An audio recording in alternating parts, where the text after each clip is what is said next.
Hi guys, welcome back to Arun excellent classes. जैसे कि आप सभी को पता है कि मैं आपको यहाँ पे मैथ्स के प्रीवियस के क्वेश्चन पेपर सॉल्व करवा रहा हूँ और अभी जो हमारा टॉपिक चल रहा है वो है डिफरेंशियल इक्वेशन। तो देखते हैं इस बार कौन सा नया क्वेश्चन है आपके पास।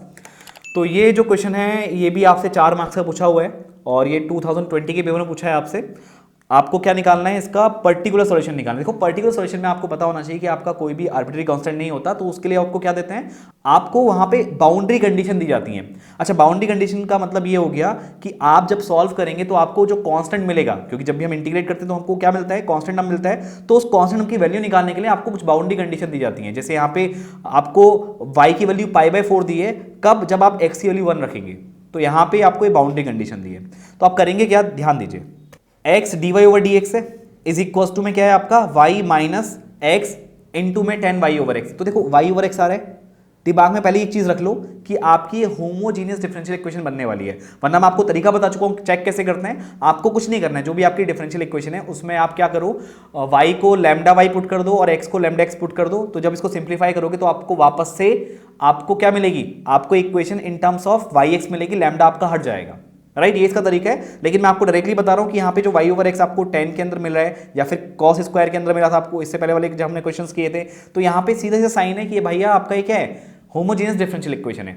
तो यहाँ पे आप क्या करो, देखो y/x है तो y is equal to vx लेंगे और इसको विद रिस्पेक्ट टू x आपको डिफरेंशिएट करना है। तो क्या होगा, dy/dx is equal to v को छोड़ दीजिए, x का differentiation with respect to x 1 हो जाएगा, प्लस अब x को छोड़ दीजिए तो ये आपका dv/dx आ जाएगा, क्योंकि v का differentiation with respect to x आपको निकालना पड़ेगा। और यहाँ पे आपको y को vx से पुट करना है, यहाँ से आपका निकलेगा क्या, यहाँ से v की वैल्यू क्या आएगी, y/x आएगी। ये चीज आपको पता है। अब होगा क्या, देखो मैं इसको रिप्लेस कर रहा हूं और रिप्लेस करने से पहले आप क्या कीजिए, ये जो x है आपका ना, x को यहां से शिफ्ट करके इक्वल से इक्वल के दूसरी ओर ले जाइए तो ये डिवाइड में चला जाएगा। तो यहां से मैं थोड़ा सा सॉल्व कर रहा हूं, सिंप्लीफाई कर रहा हूं। तो dy/dx कितना आएगा, ये y/x हो जाएगा और ये x/x होके कट जाएगा तो सिर्फ यहां पे tan बचेगा और ब्रैकेट में y/x।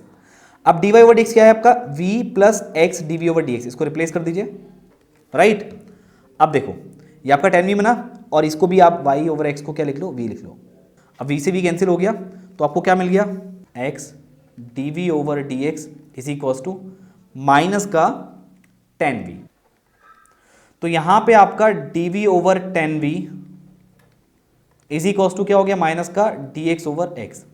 अब आप इसको इंटीग्रेट कर दीजिए। जब आप इसको इंटीग्रेट करेंगे तो उससे पहले इसको थोड़ा एक स्टेप और कर लीजिए। ये cot v हो जाएगा, 1/10 v cot v हो जाएगा और ये dv और ये माइनस का dx/x। तो जब आप इसको इंटीग्रेट करेंगे तो ऐसा, इसको x को करेक्ट कर लेते हैं यार। तो देखो ये cot v का इंटीग्रेशन क्या हो जाएगा, log sin v, इसको ब्रैकेट लगा लो या मॉड लगा लो, बात एक ही है। बस ध्यान रखना जो log की डोमेन होती है वो पॉजिटिव होती है। और ये माइनस का log x आ जाएगा और कांस्टेंट ऐड करना है, उसको भी आप क्या करो, log 0।